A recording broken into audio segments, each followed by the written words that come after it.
Question number 9. A 220 volt 40 hertz source ಅಂದ್ರೆ AC source VRMS ಎಷ್ಟಿದೆ 200 ಆಮೇಲೆ IRMS frequency 40 hertz ಇದನ್ನ ಏನ್ ಮಾಡ್ತಾನೆ connected to series combination of 6 ohm resistor 0.01 ohm inductor ಅಂದ್ರೆ ಇಲ್ಲಿ ಏನೇನಿದೆ ಒಂದು ರೆಸಿಸ್ಟರ್ ಇದೆ ಇನ್ನೊಂದು ಇಂಡಕ್ಟರ್ ಇದೆ ಕನೆಕ್ಟ್ ಮಾಡ್ತಾರೆ ಸೀರೀಸ್ ಅಲ್ಲಿ calculate the phase angle and power factor of the circuit ಅಂತ ಸೊ ನಾವೇನ್ ಕೊಟ್ಟಿದ್ದಾರೆ ಏನ್ ಬರ್ಕೊಳ್ಬೇಕು ನೋಡೋಣ so VRMS is given 220 volt and frequency given to be 40 hertz and there is an inductance and resistance value ಎಷ್ಟು 6 ohm and inductance 0.01 henry so ಇಲ್ಲಿ capacitor ಇಲ್ಲ capacitor 0 C0 ಅದಕ್ಕೆ ಇದು ಓನ್ಲಿ LR ಸರ್ಕ್ಯೂಟ್ ನಾವೇನ್ ಕಂಡುಹಿಡಿಬೇಕು ಫೇಸ್ ಆಂಗಲ್ ಕಂಡುಹಿಡಿಬೇಕು phi ಕಂಡುಹಿಡಿಬೇಕು ಆಮೇಲೆ ಪವರ್ ಫ್ಯಾಕ್ಟರ್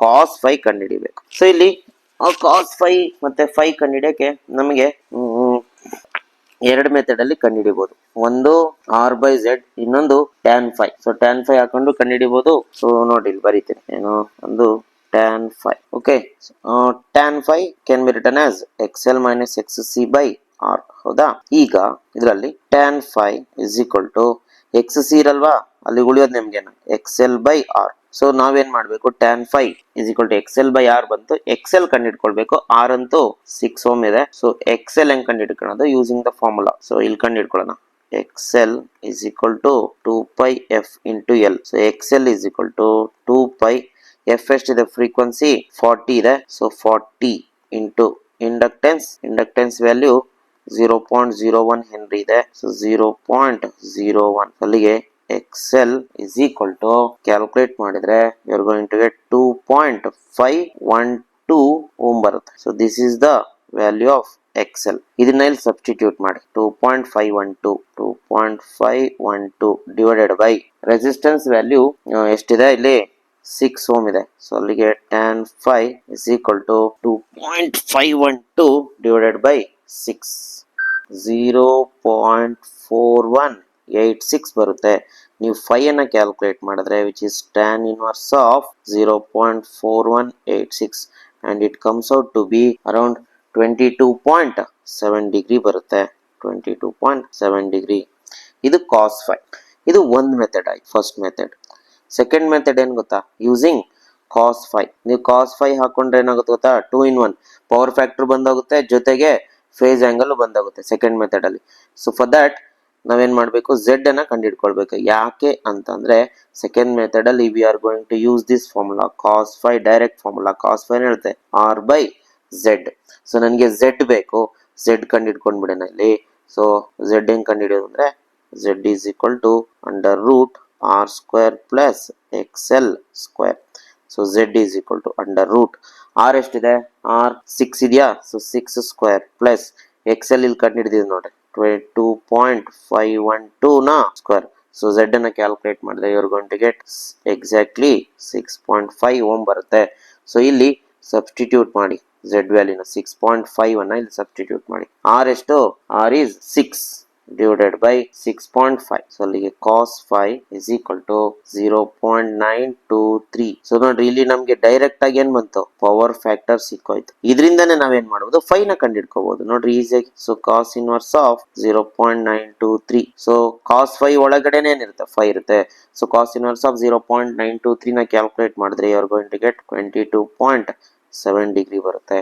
ನೋಡಿ ಬಂದೇ ಹೋಯ್ತು ಯಾವ ಮೆಥಡ್ ಆದ್ರೂ ಮಾಡಿ ಎರಡು ಮೆಥಡ್ ಅನ್ನು ಕಲ್ತ್ಕೊಳ್ಳಿ better sometimes tan phi phase angle ನ ಫಾರ್ಮುಲಾ ಯೂಸ್ ಆಗುತ್ತೆ sometimes cos ಫೈ ಯೂಸ್ ಆಗುತ್ತೆ ನಿಮ್ಗೆ ಏನಾದ್ರು ಪವರ್ ಫ್ಯಾಕ್ಟರ್ ಕೇಳಿದ್ರೆ cos ಫೈ ಕಂಡುಹಿಡ್ಕೊಂಡು ಫೈ ಕಂಡುಹಿಡ್ಕೊಂಡ್ಬಿಡಿ ಸೊ ದಟ್ ಈಸಿ ಆಗುತ್ತೆ ನಮಗೆ ಯಾವ ತರ ಬೇಕಾದ್ರೆ ಕ್ಯಾಲ್ಕುಲೇಟ್ ಮಾಡ್ಬೋದು ಇದೇ ಫಾರ್ಮುಲಾನೇ ಯೂಸ್ ಮಾಡ್ಬೇಕಂತಲ್ಲ ಒಟ್ಟು ಅವ್ರಿಗೆ ಏನ್ ಬೇಕು ಫೇಸ್ ಆಂಗಲ್ ಬೇಕಷ್ಟೇ we can use either cos phi or tan phi next question so ಅಲ್ಲಿಗೆ ಕ್ವಶನ್ ನಂಬರ್ 9 ಮುಗಿತು question number 10 here sinusoidal peak voltage of 283 volt ಅಂತೆ ನೋಡ್ರಿ ಇಲ್ಲಿ ಏನ್ ಕೊಟ್ಟಿದ್ರೆ ಹುಷಾರಾಗಿ ನೋಡ್ಕೊಳ್ಳಿ ಪೀಕ್ ವ್ಯಾಲ್ಯೂ ಅಂತೆ peak value which is V0 is 283 volt ಆಮೇಲೆ ಫ್ರೀಕ್ವೆನ್ಸಿ ಎಷ್ಟಿದೆ 50 ಹರ್ಟ್ಸ್ ಇದೆ so frequency is 50 hertz F is equal to 50 hertz ಇದೆ.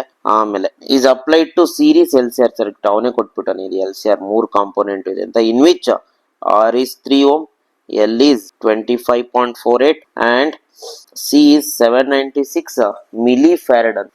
ಇಲ್ಲಿ ಮಿಲಿ ಇರಬಾರ್ದಾಗಿತ್ತು, ಆಕ್ಚುಲಿ ಇದು ಮೈಕ್ರೋ ಆಗ್ಬೇಕು, ಇದು ಮೈಕ್ರೋ ಫ್ಯಾರಡ್ ಮಾಡ್ಕೊಳ್ಳಿ, ಮೈಕ್ರೋ ಫ್ಯಾರಡ್. ಸೊ ಏನ್ ಮಾಡ್ಬೇಕಂತೆ, find the impedance of the circuit, Z ಕಂಡು ಹಿಡ್ಕೊಳ್ಬೇಕು, B phase difference between voltage and current ಅಂದ್ರೆ 5 ಕಂಡು ಹಿಡ್ಕೊಳ್ಬೇಕು, ಆಮೇಲೆ power dissipated in the circuit ಕಂಡು ಹಿಡಿಬೇಕು, ಆಮೇಲೆ ಪವರ್ ಫ್ಯಾಕ್ಟರ್ ಕಂಡು ಹಿಡಿ.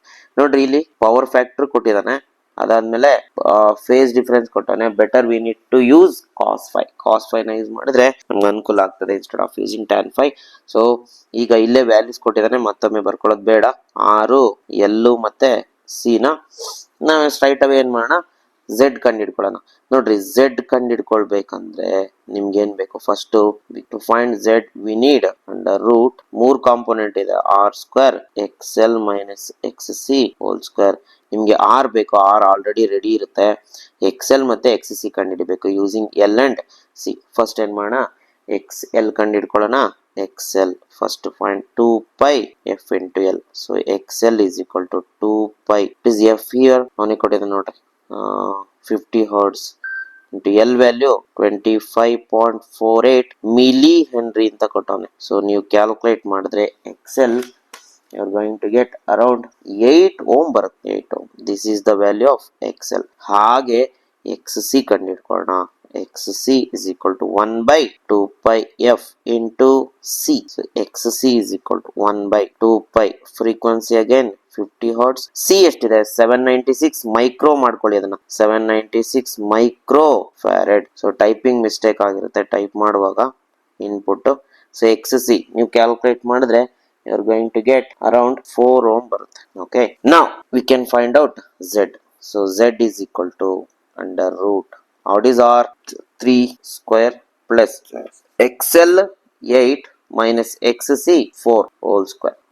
ಅಲ್ಲಿಗೆ Z is equal to under root 3 square plus 8 minus 4 is 4, 4 ನ ಸ್ಕ್ವೇರ್. ಸೊ ನಮಗತ್ತು under root 3 square plus 4 square is 5 square. ಅಲ್ಲಿಗೆ ಏನಾಗುತ್ತೆ, it will become 5 ohm. ಇದು ಸ್ಟ್ಯಾಂಡರ್ಡ್ ಪ್ರಾಬ್ಲಮ್, ಇದು ಒಂದು 2-3 ವರ್ಷ ಕೇಳಿದಾನೆ ಫ್ರೀಕ್ವೆಂಟ್ ಆಗಿ, ಹಾಗಾಗಿ ನೋಡ್ಕೊಳ್ಳಿ. ನೆಕ್ಸ್ಟ್ ಝೆಡ್ ಆಯ್ತಲ್ಲ, ಇಂಪಿಡೆನ್ಸ್ ಆಯ್ತಲ್ಲ, ಎ ಆಯ್ತಲ್ಲ. Next B phase difference. So phase difference ಕಂಡಿಡಿಕೆ ಏನ್ ಮಾಡೋಣ, ಬೆಟರ್ ಯೂಸ್ cos 5. cos 5 ಏನ್ ಹೇಳುತ್ತೆ, cos 5 ಇದು ಎ ಆಯ್ತು, ಇದು ಬಿ cos 5 ಯೂಸ್ ಮಾಡೋಣ. So B cos 5, what is cos 5, r by z. So cos 5 is equal to, what is r here, 6 sorry 3 by z 5. So ಇದೆಷ್ಟು ಬರುತ್ತೆ, 0.6 ಬರುತ್ತೆ. So cos 5 comes out to be 0.6. ನೋಡ್ರಿ ಇಲ್ಲಿ ನಮ್ಗೆ power factor ಸಿಕ್ಕೇ ಹೋಯ್ತು, ಇಲ್ಲಿದೆ ನೋಡ್ರಿ last one power factor. Power factor is cos 5. ಹಾಗೆ 5 ನ ಕಂಡುಹಿಡಿದು ಹೇಗೆ ಅಂತಂದ್ರೆ cos inverse of 0.6. So 5 is equal to cos inverse of 0.6. you are going to get around 53.1 degree. So ನಮ್ಗೆ ಪವರ್ ಫ್ಯಾಕ್ಟರು ಸಿಕ್ತು, ಹಾಗೆ ಫೇಸ್ ಡಿಫರೆನ್ಸ್ ಸಿಕ್ತು, face difference between voltage and current ಸಿಕ್ತು. ಅಲ್ಲಿಗೆ ಎರಡೂ ಮುಗ್ದಾಯ್ತು ನೋಡ್ರಿ, ಎ ಆಯ್ತು, ಬಿ ಆಯ್ತು, ಮತ್ತೆ ಡಿನೂ ಆಯ್ತು. ನಮಗೆ ಬೇಕಾದ್ರೆ last one power dissipated in the circuit.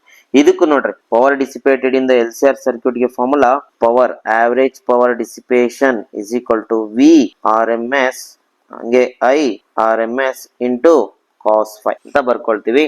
ಇಲ್ಲಿ ನೀವೇನ್ ಮಾಡ್ಬೇಕು, ಐ ಆರ್ ಎಂ ಎಸ್ ನ ಕಂಡುಹಿಡ್ಕೊಳ್ಬೇಕು, ಜೊತೆಗೆ ವಿ ಆರ್ ಎಂ ಎಸ್ ಕೊಟ್ಟಿದ್ದಾನೆ. V R M S okay, ಇಲ್ಲಿ ಕೊಟ್ಟಿದ್ದಾನೆ 283 ಪೀಕ್ ವೋಲ್ಟೇಜ್ ಇದ್ರೆ ವಿ ನಾಟ್ ನಾವೇನ್ ಮಾಡ್ಬೇಕು, V naught V R M S ಕಂಡುಹಿಡ್ಕೊಂಡ್ಬಿಡಿ ಬೆಟರ್. ಹೇಗೆ sir V R M S ಕಂಡುಹಿಡಿಯೋದು, we know that V R M S is equal to V naught by root 2. So V naught ಎಷ್ಟಿದೆ 283 divided by root 2. So VRMS comes out to be 200 volt. So VRMS ಬಂತಾ, ಇಲ್ಲಿ substitute ಮಾಡು. But IRMS ಗೊತ್ತಿಲ್ವಲ್ಲ, ಅದಕ್ಕೆ ಏನ್ ಮಾಡೋಣ ಗೊತ್ತಾ, ಇನ್ನೊಂದು idea. So P average is equal to VRMS into IRMS ಏನಂತ ಬರೀಬಹುದು, VRMS divided by Z ಅಂತ ಬರೀಬಹುದಾ, ಇಂಟು cos 5. ಸೊ IRMS ಕಂಡುಹಿಡ್ಕೊಳ್ಳೋ ಅವಶ್ಯಕತೆನೇ ಇರಲ್ಲ. So P average is equal to VRMS square divided by Z into cos 5. So P average is equal to VRMS is 200 volt. So substitute ಮಾಡಿ ಇಲ್ಲಿ 200 ನ square divided by Z ಎಷ್ಟು ಬಂತು ನಮಗೆ, Z 5 ಬಂದಿದೆ ನೋಡ್ರಿ, 5 ಇಂಟು ಕಾಸ್ 5 ಎಷ್ಟು ಬಂದಿತ್ತು, ಕಾಸ್ 5.6 ನೋಡ್ರಿ, ಎಲ್ಲದಕ್ಕೂ ಅನುಕೂಲ ಆಗ್ಬಿಡುತ್ತೆ. So 0.6. So average power is equal to, calculate ಮಾಡಿದ್ರೆ you are going to get 4800 what ಬರುತ್ತೆ. So this is the average power dissipation. ಇಲ್ಲಿ ನೋಡ್ರಿ ಎಲ್ಲ ಆಗೋಯ್ತು, ಆವರೇಜ್ ಪವರ್ ಡಿಸಿಪೇಷನ್ ಎಲ್ಲ ಅಷ್ಟಿದೆ ನೋಡ್ರಿ. ಆವರೇಜ್ ಪವರ್ ಡಿಸಿಪೇಷನ್ ಏನ್ ಕೇಳಿದಾನೆ, ಕರೆಂಟ್ ಏನ್ ಕೇಳಿಲ್ಲ, impedance, phase difference between voltage across the source and the current and power dissipated and power factor ಅಷ್ಟೇ. ಸೊ ಅಲ್ಲಿಗೆ ಎಲ್ಲವೂ ಕಂಪ್ಲೀಟ್ ಆಯ್ತು. ಇದು ಪವರ್, ಇದು ಫೇಸ್ ಡಿಫರೆನ್ಸ್, ಇದು ಪವರ್ ಫ್ಯಾಕ್ಟರ್, ಇದು ಇಂಪಿಡೆನ್ಸ್. ಓಕೆ, ಇದೊಂದು ಪ್ರಾಬ್ಲಮ್ ಕಲ್ತ್ರೆ ನೀವು ಆಲ್ಮೋಸ್ಟ್ ಇದ್ರಲ್ಲಿ ಬರುವಂತ ಎಲ್ಲ ಪ್ರಾಬ್ಲಮ್ನು ಸಾಲ್ವ್ ಮಾಡಬಹುದು. Almost all the problems you can solve. Next question number 11. LCR circuit ಇದೆ ಅಂತ ಅವನೇ ಕೊಟ್ಬಿಟ್ಟವನೆ. ಬೈ ಡಿಫಾಲ್ಟ್ LCR ಸರ್ಕ್ಯೂಟ್ ಇದೆ, ಇಲ್ಲಿ ಯಾವ್ದಿದೆ ಯಾವ್ದಿಲ್ಲ ಅಂತ ಕನ್ಫ್ಯೂಷನ್ ಇರಲ್ಲ. ಕನೆಕ್ಟೆಡ್ ಟು 230 ವೋಲ್ಟ್ ಸೋರ್ಸ್ ಅಂತೆ. ಯಾವಾಗ್ಲೂ ಸೋರ್ಸ್ ವೋಲ್ಟೇಜ್ ಏನಂತ ತಗೊಳ್ಬೇಕು, we had to take VRMS. ಆಮೇಲೆ ಇಂಡಕ್ಟೆನ್ಸ್ ಇದೆ 5 ಹೆನ್ರಿ, ಕೆಪಾಸಿಟೆನ್ಸ್ ಇದೆ 80 ಮೈಕ್ರೋಫ್ಯಾರಡ್, ರೆಸಿಸ್ಟೆನ್ಸ್ ಇದೆ 40 ಓಮ್. ಎಲ್ಲ ಅವನೇ ಕೊಟ್ಬಿಟ್ಟು ನೋಡ್ರಿ ಡೈರೆಕ್ಟ್. ಬಟ್ ಕ್ವಶನ್ ಏನು, ಡಿಟರ್ಮೈನ್ ಕಂಡಿಡಿರಿ ಏನನ್ನ, ಸೋರ್ಸಿನ ಫ್ರೀಕ್ವೆನ್ಸಿ ಕೊಟ್ಟಿಲ್ಲ, ಅದನ್ನೇ ಕಂಡಿಡ್ಕೊಬೇಕು. That drives the current in resonance. So ಇಲ್ಲೇನ್ ಕಂಡಿಡಿಬೇಕಂತೆ, ಫ್ರೀಕ್ವೆನ್ಸಿ ಕಂಡಿಡ್ಬೇಕು. ಯಾವಾಗ, when the circuit is at resonance. What is the meaning of the frequency at resonance? Nothing but resonant frequency ನ ಕಂಡಿಡಿಬೇಕು. f0 ಒಮೆಗಾ ನಾಟ್ ಕಂಡಿಡ್ಕೊಳ್ಳಿ, ಆಮೇಲೆ f0 ಕಂಡಿಡ್ಕೊಳ್ಳಿ. ಅವ್ನು radian per second ಅಲ್ಲಿ ಕೊಟ್ಟಿರ್ತಾನೋ hertz ಅಲ್ಲಿ ಕೊಟ್ಟಿರ್ತಾನೋ ಗೊತ್ತಿಲ್ಲ. So ನೋಡ್ರಿ, ಇಲ್ಲಿ ಅವನ್ ಏನ್ ಮಾಡ್ಬಿಟ್ಟವನೆ, ರೇಡಿಯನ್ ಪರ್ ಸೆಕೆಂಡ್ ಅಲ್ಲಿ ಕೊಟ್ಟವನೆ ಆನ್ಸರ್ನ. ಅದಕ್ಕೆ ಬೆಟರ್ ಫಸ್ಟ್ ಒಮೆಗಾ ನಾಟ್ ಕಂಡಿಡಿದ ಆಮೇಲೆ f0 ಕಂಡಿಡ್ಕೊಳ್ಳಿ. ಎರಡನ್ನೂ ಕಂಡಿಡ್ಬಿಡಿ, ಕನ್ಫ್ಯೂಷನ್ ಬೇಡ. ಆಮೇಲೆ ಫಸ್ಟ್ ಕಂಡಿಡ್ಬೇಡ. Okay, first one omega naught resonant frequency 1/√LC ಇರುತ್ತೆ. So omega naught is equal to 1/√, what is L here, 5 into ಇದು 80 ಮೈಕ್ರೋ. ಸೊ ಇದನ್ನ ನೀವು ಕ್ಯಾಲ್ಕುಲೇಟ್ ಮಾಡಿದರೆ ಡಿನಾಮಿನೇಟರ್ ಅಲ್ಲಿ you are going to get 2 into 10⁻²⁻² ಬರುತ್ತೆ. ಅಲ್ಲಿಗೆ ಇದು ನ್ಯೂಮರೇಟರ್ ಬಂದ್ರೆ 50 ರೇಡಿಯನ್ ಪರ್ ಸೆಕೆಂಡ್ ಆಗುತ್ತೆ. ನೆಕ್ಸ್ಟ್ f0 ಕಂಡಿಡ್ಕೋಬಹುದು. f0 ಹೇಗೆ ಅಂತಂದ್ರೆ, ಓಕೆ, ಒಮೆಗಾ ನಾಟ್ ಏನಂತ ಬರೀಬಹುದು, 2π which is equal to 50. So f0 is equal to 50/2π. So 50/2π 7.96 ಬರುತ್ತೆ, 7.96 ಹರ್ಟ್ಸ್ ಬರುತ್ತೆ. ಸೊ ಇಲ್ಲಿ ಒಮೆಗಾ ನಾಟ್ ಕಂಡಿಡಿದ್ರಲ್ಲ ಅದೇ ಸಾಕು. ಬೇಕಾದ್ರೆ f0 ಕಂಡಿಡ್ಕೋಬಹುದು. ಓಕೆ, ಅಲ್ಲಿಗೆ ಫಸ್ಟ್ ಕೆಲಸ ಮುಗೀತು. ಎ ಸಬ್ ಕ್ವಶನ್ ಆಯ್ತು ನಮಗೆ, source frequency. Next B sub question ಇರುತ್ತೆ, obtain the impedance of the circuit, ಅಂದ್ರೆ Z ಕಂಡಿಡಿಬೇಕು, and also amplitude of current at resonance ಅಂತೆ. ಓಕೆ, Z ಕಂಡಿಡಿಬೇಕು ರೆಸೊನೇಟ್ ಆದಾಗ. B sub question at resonance Z ಕಂಡಿಡಿಬೇಕು. Z ಕಂಡಿಡಿಯೋ ಅವಶ್ಯಕತೆನಿಲ್ಲ, ಯಾಕೆಂದ್ರೆ ರೆಸೊನೇಟ್ ಆದಾಗ Z is always equal to R ಇರುತ್ತೆ. ಅಲ್ಲಿಗೆ R ವ್ಯಾಲ್ಯೂ ಎಷ್ಟು, 40 ohm. So this is the value of Z which is equal to R. ಮುಗಿತಾ?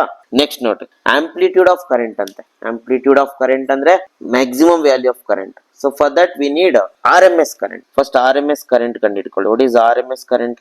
IRMS is equal to VRMS by Z. So VRMS resonate ಆದಾಗ Z is equal to ಏನಾಗಿರುತ್ತೆ, R ಆಗಿರುತ್ತೆ. ಸೊ ಅಲ್ಲಿಗೆ VRMS ಎಷ್ಟು ಕೊಟ್ಟಿದೆ ನೋಡ್ರಿ, 230 volt divided by R value, Z value same 40. ಅಲ್ಲಿಗೆ IRMS is equal to 230/40. It comes out to be 5.75 ampere. And this is your RMS current. ಅವನ್ ಕೇಳಿರೋದೇನು, ಆಂಪ್ಲಿಟ್ಯೂಡ್ ಆಫ್ ಕರೆಂಟ್ ಅಂದ್ರೆ maximum value of current, peak value of current ಅಂದ್ರೆ I0. I0 ಹೆಂಗ್ ಕಂಡಿಡಿತೀರಾ, I0 is IRMS into √2 ಆಗ್ತಷ್ಟೇ. So I0 is equal to IRMS 5.75 into √2 1.414.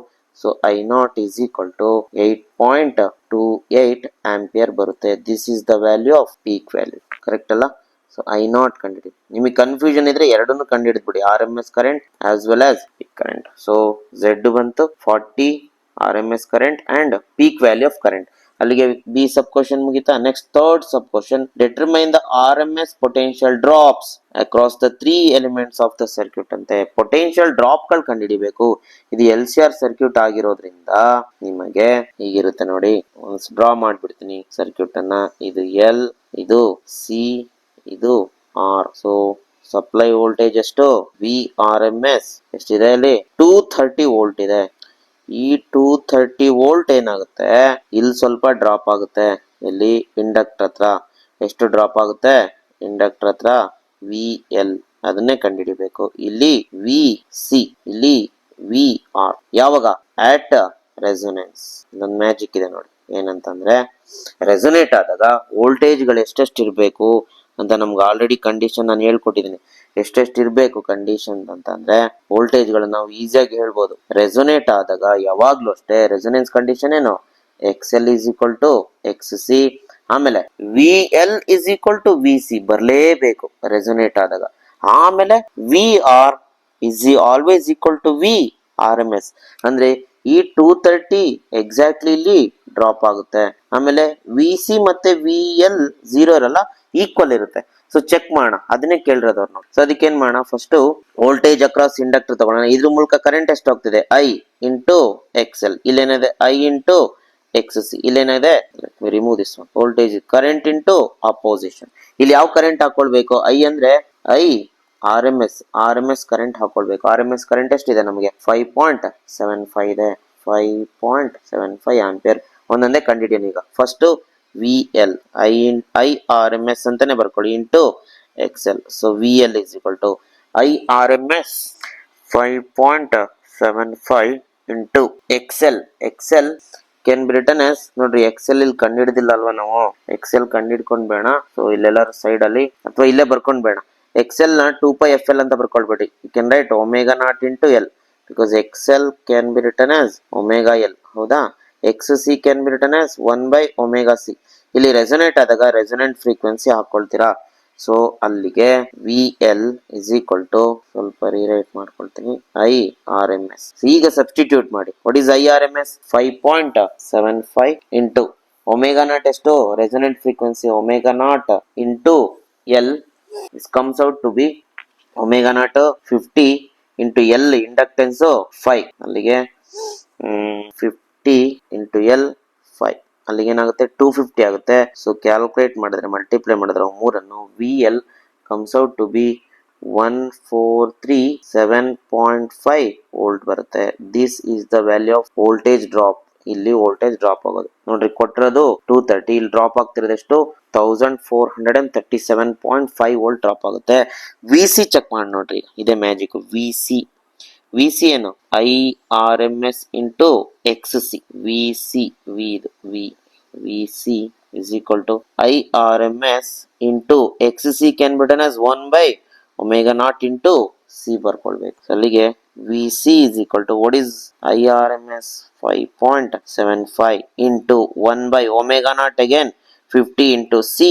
Capacitance ಅವನೇ ಕೊಟ್ಟವನೆ 80 micro ಅಂತ ನೋಡ್ರಿ, ಇಲ್ಲಿ 80 ಮೈಕ್ರೋ ಫ್ಯಾರಡ್ ಅಂತ ಸಬ್ಸ್ಟಿಟ್ಯೂಟ್ ಮಾಡಿ. 80 ಇಂಟು 10⁻⁶. ಸೊ ನೀವು ಇದನ್ನ ಕ್ಯಾಲ್ಕುಲೇಟ್ ಮಾಡಿದ್ರೆ ಮ್ಯಾಜಿಕಲಿ ಎಷ್ಟು ಬರುತ್ತೆ ಗೊತ್ತಾ 1437.5 ವೋಲ್ಟ್ ಬರುತ್ತೆ. ಬರ್ಲೇಬೇಕು, ಇಲ್ಲಾಂದ್ರೆ ತಪ್ಪು ಮಾಡಿರ್ತಾವ. ಯಾಕೆಂದ್ರೆ ರೆಸೊನೇಟ್ ಆದಾಗ ವಿ ಎಲ್ ಮತ್ತೆ ವಿ ಸಿ ಈಕ್ವಲ್ ಇರುತ್ತೆ. ನೆಕ್ಸ್ಟ್ ನೋಡ್ರಿ, ಮ್ಯಾಜಿಕಲಿ ವಿ ಆರ್ ಕಂಡಿಡಿಯನ್. V R what is V R I into R, I RMS into R. So VR is equal to what is 5.75 VRMS. What is the value of resistance here? Resistance ಕೊಟ್ಟಿದ್ದಾರೆ ನೋಡಿ 40 ohm ಕೊಟ್ಟಿದ್ದಾರೆ. Substitute ಮಾಡೋ 40. So ಇದು ಎಷ್ಟು ಬರುತ್ತೆ ಗೊತ್ತಾ, exactly 230 ವೋಲ್ಟೇ ಬರುತ್ತೆ. ನೋಡ್ಕೊಳ್ಳಿ ಇಲ್ಲಿ V L V C V R. V L ಮತ್ತೆ ವಿ ಸಿ ಸೇಮ್ ಇದೆಯಾ? ಓಕೆ. ಸೊ ಇವೆರಡು ಸೇಮ್ ಆಗ್ತವೆ. ಮತ್ತೆ ಕೊಟ್ಟಿರೋ ವೋಲ್ಟೇಜ್ ಯಾವುದು ಆರ್ ಎಂ ಎಸ್ ವೋಲ್ಟೇಜ್ ಎಲ್ಲಿ ಡ್ರಾಪ್ ಆಗುತ್ತೆ ಕಂಪ್ಲೀಟ್ ಇಲ್ಲೇ ಡ್ರಾಪ್ ಆಗುತ್ತೆ. ಇಲ್ಲಿ 230 ವೋಲ್ಟ್ ಡ್ರಾಪ್ ಆಗುತ್ತೆ. ಇಲ್ಲಿ 1437.5 ವೋಲ್ಟ್ ಡ್ರಾಪ್ ಆದ್ರೆ ಇಲ್ಲಿ ಕೂಡ 1437.5 ವೋಲ್ಟೇ ಡ್ರಾಪ್ ಆಗುತ್ತೆ. ಸೊ ವಿ ಎಲ್ ಮತ್ತೆ ವಿ ಸಿ ಸೇಮ್. ಸೊ ಕೊಡೋ ವೋಲ್ಟೇಜ್ ಇನ್ಪುಟ್ ವೋಲ್ಟೇಜ್ ಇಲ್ಲಿ ರೆಸಿಸ್ಟರ್ ಹತ್ರ ಡ್ರಾಪ್ ಆಗುತ್ತೆ ಕಂಪ್ಲೀಟ್. ಇದು ನಿಮ್ಗೆ ಸಿಇಟಿಲಿ ಹೆಲ್ಪ್ ಆಗ್ತದೆ. ಈ ಪಾಯಿಂಟ್ ಗೊತ್ತಿದ್ರೆ ಈಸಿಯಾಗಿ ಕಂಡುಹಿಡಬಹುದು. ರೆಸೊನೇಟ್ ಆದಾಗ voltage across the resistor equal to supply voltage. Okay, now can we take the next question. Question number 12 ಏನಿದೆ ಅಲ್ಲಿ, ಸ್ಟೆಪ್ ಡೌನ್ ಟ್ರಾನ್ಸ್ಫಾರ್ಮರ್ ಅಂತ. Step down transformer okay, having primary to secondary turns ratio is 20:1. So ಅವ್ನು ಕೊಟ್ಟ ನೋಡ್ರಿ, primary number of turns ratio primary to the secondary ಎಷ್ಟಿರುತ್ತೆ 20:1. 1 ಇರುತ್ತಂತೆ, ಅವನೇ ಕೊಟ್ಬಿಟ್ಟವನೆ. ಹಾಗಿದ್ರೆ ಏನ್ ಕಂಡುಹಿಡಿಬೇಕಂತೆ, ದ ಇನ್ಪುಟ್ ವೋಲ್ಟೇಜ್ ಎಷ್ಟಿದೆ ಅಂತೆ 250. ಹಂಗಂದ್ರೆ ಇನ್ಪುಟ್ ವೋಲ್ಟೇಜ್ ಏನಂತ ಬರ್ಕೊಳ್ತೀರಾ ಯಾವಾಗ್ಲೂ, primary voltage V P is 250 volt. And the output current ಅಂತೆ, output current is 8 ampere. Output current ಎಷ್ಟು, I S secondary current 8 ampere ಇದೆ ಅಂತೆ. ಹಾಗಿದ್ರೆ ಅಸ್ಯೂಮಿಂಗ್ 100% ಎಫಿಷಿಯನ್ಸಿ 100% ಇದೆಯಂತೆ, ಅಂದ್ರೆ ideal transformer 100% efficiency. Calculate the voltage across secondary and current in the primary and output power ಅಂತೆ. So first ಏನ್ ಮಾಡ್ಬೇಕು, secondary voltage V S ಕಂಡಿಡಿ, ಬರ್ಕೊಂಡ್ ಬಿಡ್ತೀನಿ ನೋಡ್ರಿ. ವಿ ಎಸ್ ಕಂಡಿಡಿಬೇಕು, ಪ್ರೈಮರಿ ಕರೆಂಟ್ ಕಂಡುಹಿಡಿಬೇಕು, ಆಮೇಲೆ ಔಟ್ಪುಟ್ ಪವರ್ ಕಂಡುಹಿಡಿಬೇಕು. ನೀವು ಔಟ್ಪುಟ್ ಪವರ್ ತಗೊಳ್ಳೋ ಇನ್ಪುಟ್ ಪವರ್ ಎರಡು ಸೇಮ್ ಇರುತ್ತೆ because of ideal transformer. First ಏನ್ ಮಾಡಿ, ವಿ ಎಸ್ ಕಂಡುಹಿಡಿದು. ಹೆಂಗ್ ಸರ್ ವಿ ಎಸ್ ಕಂಡುಹಿಡಿಯೋದು, ಇಲ್ಲೇ ನೋಡಿ ಇದಕ್ಕೆ ಕ್ಲೂ. ಸೊ ನಮಗೆ ಗೊತ್ತು ಯಾವಾಗ್ಲೂ ಅಷ್ಟೇ, V is directly proportional to number of turns and inversely proportional to current. ಇಷ್ಟೇ ನಮಗೆ ಗೊತ್ತಿದ್ರೆ ಮುಗಿದೋಯ್ತು, ಪ್ರಾಬ್ಲಮ್ ಸಾಲ್ವ್. ಸೊ ಈಗ ನಿನಗೆ ಬೇಕಾದ್ರೇನು ಸೆಕೆಂಡರಿ ಕರೆಂಟ್, ಅಲ್ಲಿಗೆ ಇದನ್ನ ತಗೋ, ಇವೆರಡನ್ನು ತಗೋ. So ratio V S by Vp is always equal to directly proportional ns by np ಆಗುತ್ತೆ. ಸೊ Vs ಹಾಗೆ ಇರಲಿ, Vp ಏನು 250 is equal to ns by np 1/20. ಯಾಕಂದ್ರೆ ಇಲ್ಲಿ np by ns ಕೊಟ್ಟಿರೋದನ್ನು ನಮಗೆ ಬೇಕಾದ್ರೆ ns by 1/20. ಅಲ್ಲಿಗೆ Vs ಏನಾಗುತ್ತೆ 250/20 ಆಗುತ್ತೆ. So Vs comes out to be 12.5 volt. ನೋಡ್ರಿ ವೋಲ್ಟೇಜ್ ಕಡಿಮೆ ಆಗಿದೆ ಸೆಕೆಂಡಲ್ಲಿ because of step down transformer. ಇದೆಯಾ? ನೆಕ್ಸ್ಟ್ ಕರೆಂಟ್ ಕಂಡುಹಿಡಿಬೇಕಂದ್ರೆ ಏನ್ ಮಾಡೋಣ, ಯಾವ್ದಾರು ಎರಡು ತಗೊಳ್ಳಿ, ಇದನ್ನೇ ತಗೊಳ್ಳಿ, ಪ್ರಾಬ್ಲಮ್ ಇಲ್ಲ. ಇದನ್ನೇ N is inversely proportional to I ತಗೊಳ್ಳಿ. ಅಲ್ಲಿ ನಿಮ್ಗೆ ಬೇಕಾರ್ದೇನು ಐ ಪಿ ಅಲ್ವಾ, ಅಲ್ಲಿಗೆ ಪ್ರೈಮರಿ ಟು ಸೆಕೆಂಡರಿ ರೇಷಿಯೋ ತಗೊಳ್ಳಿ. So I P by I S is equal to number of turns ratio ಏನಾಗುತ್ತೆ, inversely proportional N S by N P. So I P by what is I S ಕೊಟ್ಟಿದಾರ, 8 ampere ಕೊಟ್ಟಿದ್ದಾರೆ ನೋಡ್ರಿ. 8 is equal to what is N S by N P again 1/20. So ಅಲ್ಲಿಗೆ I P is equal to 80/20. So primary current ಯಾವಾಗಲೂ ಕಡಿಮೆ ಇರಬೇಕು, 0.4 ampere, and this is your primary current. Finally power ಕಂಡುಹಿಡಿಬೇಕಂತೆ, power input power ಅಥವಾ output power. ನಮಗೆ ಗೊತ್ತು ideal transformer ಅಲ್ಲಿ input power ಮತ್ತೆ ಔಟ್ಪುಟ್ ಪವರ್ ಸೇಮ್ ಇರುತ್ತೆ. ನೀವು ಬೇಕಾದ್ರೆ ಕ್ಯಾಲ್ಕುಲೇಟ್ ಮಾಡ್ಕೊಳ್ಳಿ, P input is equal to P output, ಯಾವ್ದಾದ್ರು ಕ್ಯಾಲ್ಕುಲೇಟ್ ಮಾಡಿ.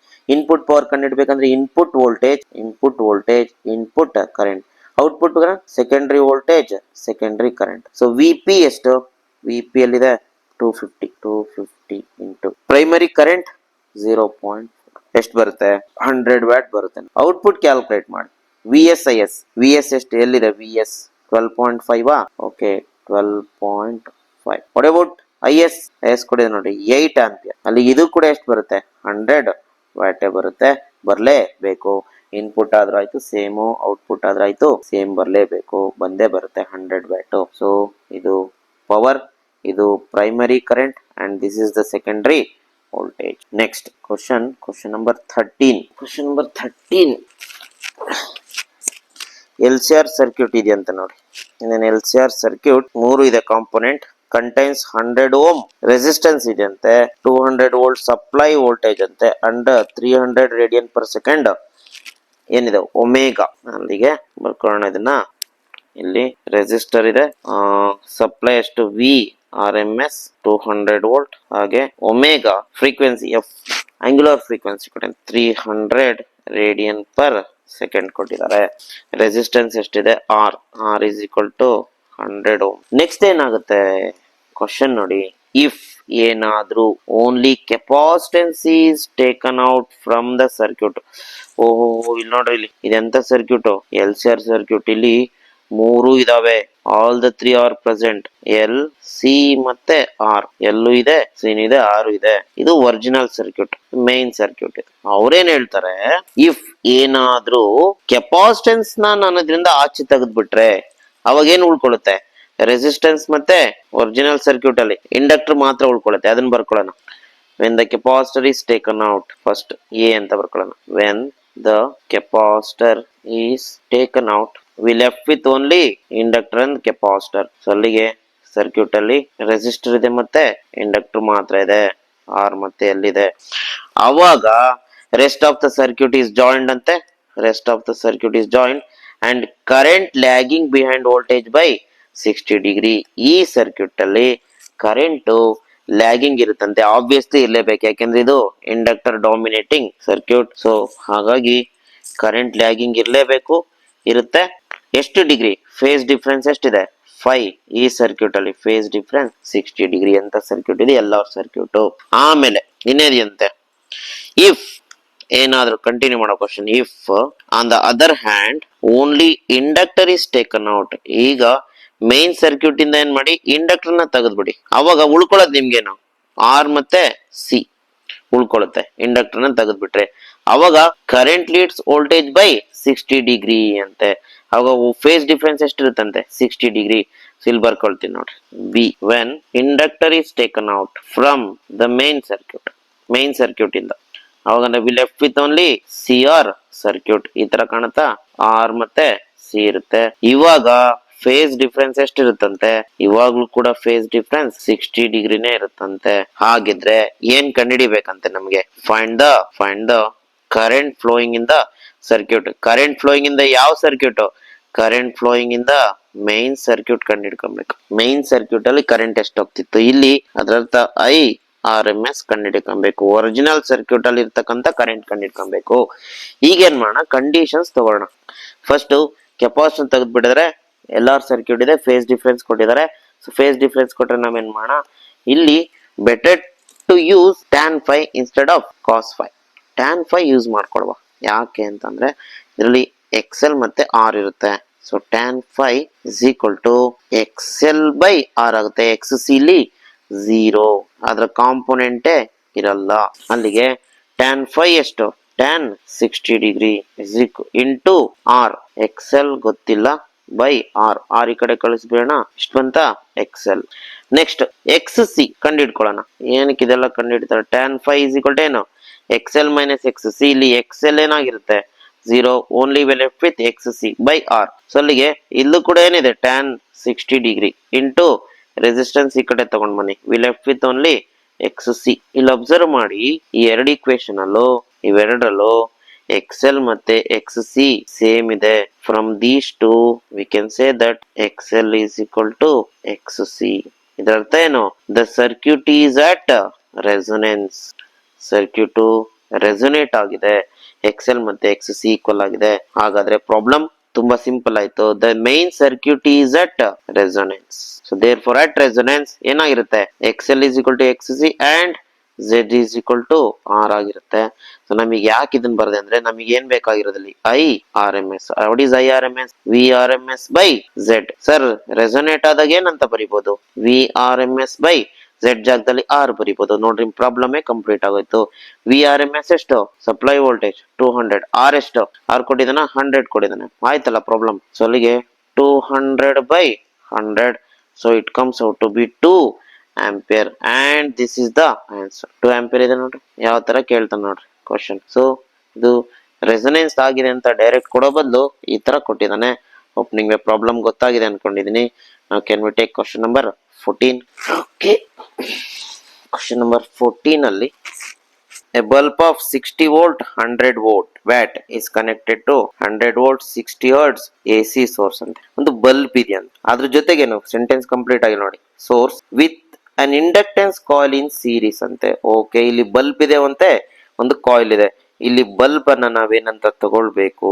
Is a bulb and there is an inductor. ಇಲ್ಲಿ ಬಲ್ಬ್ ಅನ್ನ ನಾವೇನಂತ ತಗೊಳ್ಬೇಕು? We have to take this as resistor and inductor self inductor. ಇದೆರಡನ್ನ ಯಾವ್ದಕ್ಕೆ ಕನೆಕ್ಟ್ ಮಾಡಿದ್ರೆ? 100 ವೋಲ್ಟ್ 60 ಹರ್ಟ್ಸ್ AC ಸಪ್ಲೈಗೆ ಕನೆಕ್ಟ್ ಮಾಡಿದ್ದಾರೆ. ಕನೆಕ್ಟ್ ಮಾಡಿ. ಸೊ VRMS ಎಷ್ಟು? 100 ವೋಲ್ಟ್ ಅಂಡ್ ಫ್ರೀಕ್ವೆನ್ಸಿ 60 ಹರ್ಟ್ಸ್ ಇದೆ. ಏನ್ ಕಂಡುಹಿಡಿಬೇಕಂತೆ? ಇಲ್ಯುಮಿನೇಟ್ಸ್ ವಿತ್ ಫುಲ್ ಇಂಟೆನ್ಸಿಟಿ ಇಂದ, ಫುಲ್ ಇಂಟೆನ್ಸಿಟಿ ಮ್ಯಾಕ್ಸಿಮಮ್ ಬ್ರೈಟ್ನೆಸ್ ಇದೆ ಬಲ್ಬ್ ಇಂದು. ಹಾಗಿದ್ರೆ ಅಂದ್ರೆ ಇದರ ಬಲ್ಬಿನ ಇಂಟೆನ್ಸಿಟಿ ಮ್ಯಾಕ್ಸಿಮಮ್ ಇದೆ. ಹಾಗಿದ್ರೆ ಏನ್ ಕಂಡುಹಿಡಬೇಕು? Calculate the value of self inductance of the coil ಅಂತೆ. ಹಾಗಾದ್ರೆ ಎಲ್ ಎಷ್ಟು? ಇದಕ್ಕೆ ಎಷ್ಟು ಇಂಡಕ್ಟರ್ ನ ಸೀರೀಸ್ ಅಲ್ಲಿ ಕನೆಕ್ಟ್ ಮಾಡಿದ್ಯಾ? When it is having its maximum brightness ಅಂತೆ. ಈಗ ಇದರ ಬ್ರೈಟ್ನೆಸ್ ಮ್ಯಾಕ್ಸಿಮಮ್ ಇದೆ ಅಂತ ಅಂದ್ರೆ ಇದರ ರೆಸಿಸ್ಟೆನ್ಸ್ ವ್ಯಾಲ್ಯೂ ನಾವು ಫಸ್ಟ್ ಕಂಡುಹಿಡ್ಕೊಳ್ಳಿ. How to find the resistance? Resistance is voltage across the bulb divided by, okay can we take this formula? Power ನ ಫಾರ್ಮುಲಾ ತಗೊಂಡ್ಬೇಡ, ಡೈರೆಕ್ಟ್ ಆಗಿ ಬರೆಯಬಹುದಾಗಿತ್ತು. So power of the bulb is equal to V square of the bulb divided by resistance of the bulb. ಅಲ್ಲಿಗೆ R ಏನಾಗುತ್ತೆ, power of the bulb divided by V square, sorry V square by ಅಲ್ವಾ, resistance V square by P of the bulb. ಅಲ್ಲಿಗೆ resistance of the bulb V ಇದನ್ನ ಹಾಕೊಂಡ್ಬಿಟ್ರ ಯಾವ್ದು ಹಾಕೊಳ್ಬೇಕು ನಾವು, 60 volt ಹಾಕೊಬೇಕು, 60 square divided by power of the bulb ಎಷ್ಟು 10. ಅಲ್ಲಿಗೆ ಏನಾಗುತ್ತೆ, resistance of the bulb comes out to be 360 ohm. Next ನಿಮ್ಗೆ ಆರ್ ಸಿಕ್ತು, ಸೆಲ್ಫ್ ಇಂಡಕ್ಟೆನ್ಸ್ ಕಂಡುಹಿಡಿಬಹುದು. ಸೊ ಬಿಫೋರ್ ದಟ್ ನಾವೇನ್ ಮಾಡೋಣ, ಝೆಡ್ ಕಂಡುಹಿಡಿಬೇಕು. ಎಲ್ ಬೇಕು ನಮ್ಗೆ, ಎಲ್ ಬೇಕಂದ್ರೆ ಝೆಡ್ ಬೇಕಾಗ್ತದೆ. It is Z in impedance Z is equal to ಅಥವಾ Z square is equal to R square plus X L square. ನೋಡ್ರಿ ನಿಮ್ಗೆ ಆರ್ ಗೊತ್ತು, ಎಕ್ಸ್ ಎಲ್ ಒಳಗಡೆ ಎಲ್ಲಿರುತ್ತೆ ಅದನ್ನ ಕಂಡುಹಿಡಿಯೋಣ. ಅದಕ್ಕಿಂತ ಮುಂಚೆ ಏನ್ ಬೇಕು, ಝೆಡ್ ಬೇಕು, impedance of the circuit. Impedance of the circuit ಹೆಂಗ್ ಕಂಡುಹಿಡಿಯೋದು ಅಂತಂದ್ರೆ, ನೋಡ್ರಿ ಇಲ್ಲಿ ಝೆಡ್ ಕಂಡುಹಿಡಿಬೇಕಂದ್ರೆ ನಮ್ಗೆ ಏನ್ ಬೇಕು, ಝೆಡ್ ಈಸ್ ಈಕ್ವಲ್ ಟು ಇಲ್ಲೇ ಬರೆದು ಬಿಡ್ತೀನಿ, we need this one. So to find Z is equal to ಏನ್ ಬೇಕು, V R M S by I R M S ಬೇಕು. So Z is equal to V R M S ಇದೆ ನಮಗೆ ಗೊತ್ತಿದೆ ನೋಡಿ, 100 ವೋಲ್ಟ್ ಸಪ್ಲೈ ವೋಲ್ಟೇಜ್, ಅಲ್ಲಿಗೆ 100 ಹಾಕೊಂಡ್ಬಹುದು. ಆದರೆ problem ಏನು, ಕರೆಂಟ್ ಥ್ರೂ ದ ಸರ್ಕ್ಯೂಟ್ ಗೊತ್ತಿಲ್ಲ. ಇಲ್ಲಿ ಎಷ್ಟು ಹೋಗ್ತಿದೆ ಕರೆಂಟ್, ಎ ಸಿ ಕರೆಂಟ್ ಗೊತ್ತಿಲ್ಲ. ಅದನ್ನ ಹೆಂಗ್ ಸರ್ ಕಂಡಿಡ್ಕೊಳೋದು, ಈಸಿಯಾಗಿ ಕಂಡಿಡ್ಕೋಬಹುದು. ಹೇಗೆಂದ್ರೆ ನಿಮ್ಗೆ ಇಲ್ಲಿ ಹೋಗ್ತಿರೋ ಕರೆಂಟ್ ಎರಡು ಸೇಮ್ ಇರುತ್ತಾ, ಆಮೇಲೆ ಇಲ್ಲಿ ಹೋಗ್ತಿರೋ ಕರೆಂಟ್ ಕಂಡಿಡ್ಕೊಳ್ಳಿ. ಇಲ್ಲಿ ಹೋಗ್ತಿರೋ ಕರೆಂಟ್ ಹೆಂಗ್ ಸರ್ ಕಂಡಿಡಿಯೋದಂದ್ರೆ, ಇಲ್ಲಿರೋ ವೋಲ್ಟೇಜ್ ಇಲ್ಲಿರೋ ಕರೆಂಟ್ ಬೇಕಂದ್ರೆ ಇಲ್ಲಿರೋ ವೋಲ್ಟೇಜ್ ಮತ್ತೆ ಇಲ್ಲಿರೋ ರೆಸಿಸ್ಟೆನ್ಸ್ ಡಿವೈಡ್ ಮಾಡ್ಕೊಂಡಾಯ್ತು. ಅಲ್ಲಿಗೆ ಕರೆಂಟ್ ಥ್ರೂ ದ ಬಲ್ಬ್ ಕಂಡಿಡ್ಕೊಳ್ಳಿ, which is equal to R M S current ಆಗುತ್ತೆ. Current because all are in series, ಅಲ್ಲಿಗೆ current through the bulb is I R M S, correct ಅಲ್ಲ. So ಹಾಗಾದ್ರೆ I R M S is equal to voltage across the bulb divided by resistance of the bulb. ಅಲ್ಲಿ voltage across the bulb 100 volt ಹಾಕೊಂಡ್ಬಿಟ್ರೆ ಆಮೇಲೆ ಡುಮ್ ಅಂದ್ಬಿಡ್ತಾ. Voltage across the bulb ಎಷ್ಟು, 60 volt divided by resistance of the bulb 360. ಅಲ್ಲಿಗೆ 60 by 360 it comes out to be 0.166 ampere. And ಇಷ್ಟು current 0.166 ampere ಹೋಗ್ತಾ ಇದ್ರೆ ಇಲ್ಲೂ ಕೂಡ ಎಷ್ಟು ಹೋಗುತ್ತೆ, 0.166 ಆಂಪಿಯರ್. ಅದೇ R M S current. Okay, ಇದನ್ನ ಇಲ್ಲಿ ಸಬ್ಸ್ಟಿಟ್ಯೂಟ್ ಮಾಡಿ, 0.166. So Z is equal to 100 by 0.166 is 602 ohm ಬರುತ್ತೆ. This is the impedance value. ಇದನ್ನ ತೆಗೆದು ಇಲ್ಲಿ ಸಬ್ಸ್ಟಿಟ್ಯೂಟ್ ಮಾಡಿದ್ರೆ ಫೈನಲಿ ನಿಮಗೆ ಸಿಗುವಂತದ್ದು ಝೆಡ್ ವ್ಯಾಲ್ಯೂ. ಅಲ್ಲಿಗೆ ಸರಿ ಎಕ್ಸ್ ಎಲ್ ವ್ಯಾಲ್ಯೂ ಸಿಗುತ್ತೆ. ಝೆಡ್ ಸ್ಕ್ವೇರ್ ಎಷ್ಟು, 602 square is equal to R ಎಷ್ಟು, ಆರ್ ಆಲ್ರೆಡಿ ನಮಗೆ ಗೊತ್ತಿದೆ ಎಷ್ಟು, 360 square plus X L square. So ನೀವು ಕ್ಯಾಲ್ಕುಲೇಟ್ ಮಾಡಿದ್ರೆ ಎಕ್ಸ್ ಎಲ್ ಎಷ್ಟು ಬರುತ್ತೆ, X L comes out to be X L square 232804 ಬರುತ್ತೆ. ಇದಕ್ಕೆ ರೂಟ್ ತೆಗೆದ್ರೆ ನಿಮ್ಗೆ ಇಟ್ ಕಮ್ಸ್ ಅರೌಂಡ್ 482.5 ಓಮ್ ಬರುತ್ತೆ. ಈಗ ಏನ್ ಮಾಡಿ, ಈ ಎಕ್ಸ್ ಎಲ್ ಜಾಗಕ್ಕೆ ಅದ್ರದೇ ಆದ ಫಾರ್ಮುಲಾ ಹಾಕಿ. What is X L, 2π f into L can be written as 482.5. L ತಾನೇ ಬೇಕಾಗುತ್ತೆ, ಎಲ್ ಈಸ್ ಈಕ್ವಲ್ ಟು ಏನಾಗುತ್ತೆ, 482.5 ಡಿವೈಡೆಡ್ ಬೈ 2π f. ಅಲ್ಲಿ L is equal to 482.5 divided by 2π f. ಎಷ್ಟಿದೆ ಫ್ರೀಕ್ವೆನ್ಸಿ ಕೊಟ್ಟಿದಾರಲ್ಲ 60 ಹರ್ಟ್ಸ್ ಅಂತ, 60. ಸೊ ಇದನ್ನ ಕ್ಯಾಲ್ಕುಲೇಟ್ ಮಾಡಿ, ಎಲ್ ನಿಮಗೆ ಫೈನಲಿ 1.28 ಹೆನ್ರಿ ಬರುತ್ತೆ.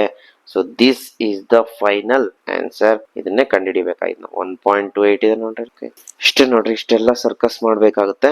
ಸಿಂಪಲ್ ಕ್ವಶನ್, ಸಿಂಪಲ್ ಆಗಿ ಇದೆ, ಬಟ್ ಚೂರು ಯೋಚನೆ ಮಾಡ್ಬೇಕು, ಏನ್ ಕಂಡುಹಿಡಿಬೇಕಾಗ್ತದೆ, ಯಾವ್ದು ಬೇಕು ನಮ್ಗೆ ಸರ್ಕ್ಯೂಟ್ ಅಲ್ಲಿ, current voltage. Next finally I think this is the last question. ಏನಿದೆ ನೋಡೋಣ. 180 volt 50 watt bulb is to be connected to 100 volt 50 hertz AC line ಅಂತೆ. ಸೊ ಇಲ್ಲಿ ಒಂದು ಬಲ್ಬ್ ಅನ್ನ ಕನೆಕ್ಟ್ ಮಾಡ್ಬೇಕಂತ ಇದಕ್ಕೆ 100 ವೋಲ್ಟ್ ಮತ್ತೆ 50 ಹರ್ಟ್ಸ್ ಸಪ್ಲೈಗೆ. A suitable capacitor is connected in series with the bulb. Okay, ಹಿಂದಿನ ಪ್ರಾಬ್ಲಮ್ ಈ ಪ್ರಾಬ್ಲಮ್ ಸಿಮಿಲರ್ ಇದೆ, ಆದ್ರೆ ಇಲ್ಲಿ ನಾವು ಈ ಬಲ್ಬಿಗೆ ಏನ್ ಮಾಡ್ತೀವಿ, ಹಿಂದಿನ ಪ್ರಾಬ್ಲಮ್ ಅಲ್ಲಿ ಇಂಡಕ್ಟರ್ ಕನೆಕ್ಟ್ ಮಾಡಿದ್ವಿ, ಈ ಪ್ರಾಬ್ಲಮ್ ಅಲ್ಲಿ ಕೆಪಾಸಿಟರ್ ನ ಕನೆಕ್ಟ್ ಮಾಡ್ಬೇಕಂತೆ. ಆಬ್ವಿಯಸ್ಲಿ ಕೆಪಾಸಿಟನ್ಸ್ ವ್ಯಾಲ್ಯೂ ಕೇಳ್ತಾನೆ, same ditto problem, just C ಕಂಡುಹಿಡಿಬೇಕಷ್ಟೇ. So bulb is glowing with full intensity, find the value of capacitance which is to be connected in series. ಇಲ್ಲಿ same ಅದೇ ತರನೇ bulb ಅನ್ನ ನಾವೇನಂತ ತಗೊಳ್ಬೇಕು, ರೆಸಿಸ್ಟರ್ ಅಂತ ತಗೊಳ್ಬೇಕು. ಈಗ 80 ವೋಲ್ಟ್ ಮತ್ತೆ 50 ವ್ಯಾಟ್ ಏನು, we across the bulb 80 volt and power of the bulb ಎಷ್ಟಿದೆ, 50 ವ್ಯಾಟ್ ಇದೆ. ಸೊ ಇವೆರಡನ್ನು ಯೂಸ್ ಮಾಡಿ ನಾವೇನ್ ಮಾಡ್ಬೋದು, ರೆಸಿಸ್ಟೆನ್ಸ್ ಕಂಡಿಡೀರಿ ಜೊತೆ ಕರೆಂಟ್ ಕಂಡಿಡ್ಕೊಂಬಿಟ್ರಿ ಒಟ್ಟಿಗೆ. ಅಲ್ಲಿಗೆ ಏನಾಗುತ್ತೆ, R V square by P of the bulb. ಅಲ್ಲಿಗೆ R is equal to 80 square divided by power ಎಷ್ಟು, 50 ವ್ಯಾಟ್ ಇದೆ. ಸೊ ಅಲ್ಲಿಗೆ R comes out to B,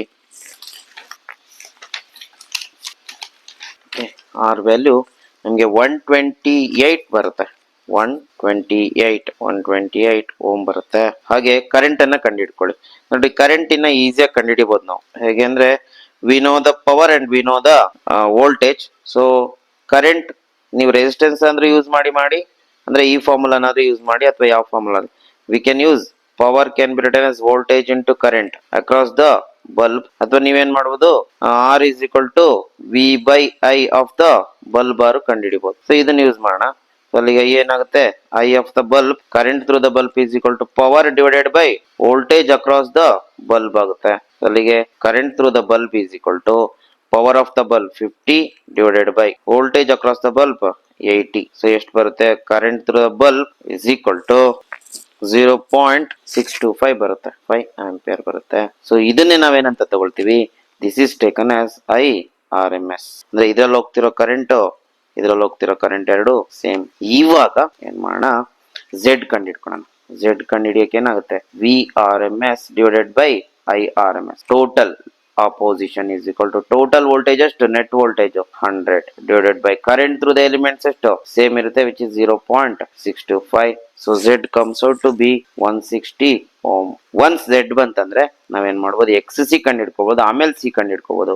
so first X C ಕಂಡು ಹಿಡ್ಕೊಳ್ಳೋಣ using the formula z square is equal to r square plus X C square. ಇಲ್ಲಿ inductor ಅಲ್ಲ, ಅಲ್ಲಿ capacitor component ಇರುತ್ತೆ. Next Z ಎಷ್ಟು 160 ನ ಸ್ಕ್ವೇರ್, ಆರ್ ಎಷ್ಟು resistance of the bulb 128 square plus X C square. ಅಲ್ಲಿಗೆ ಎಕ್ಸ್ ಸಿ ಸ್ಕ್ವೇರ್ ಗೆ rewrite ಮಾಡ್ಕೊಂಡ್ರೆ it comes out to be 9216 ಬರುತ್ತೆ. ರೂಟ್ ತೆಗೆದ್ರೆ ವಿಚ್ ಗಿವ್ಸ್ 96 ಓಮ್. ಇದೇನಿದು ಎಕ್ಸ್ ಸಿ. ಈಗ ಎಕ್ಸ್ ಸಿ ಜಾಗದಲ್ಲಿ ಏನಂತ ಬರೀಬಹುದು, 1/2 pi F into C is equal to ಎಷ್ಟು, 96. ಸಿ ಬೇಕಂದ್ರೆ ಏನ್ ಮಾಡಿ, ಸಿ ಆ ಕಡೆ ಕಳಿಸಿ, 96 ಈ ಕಡೆ ಬರುತ್ತೆ. ಅಲ್ಲಿ ಏನಾಗುತ್ತೆ, 1/2 pi F into 96 is equal to C. Therefore C is equal to 1/2 pi. What is the frequency given? 50 hertz ಅಂತ ಕೊಟ್ಟವನೆ. So 50 into 96. So C is equal to ನೋಡೋಣ ಎಷ್ಟು ಬರುತ್ತೆ, 30 ಎಷ್ಟು zeros, 4 zeros, 3174 ಫ್ಯಾರಡ್ ಬರುತ್ತೆ.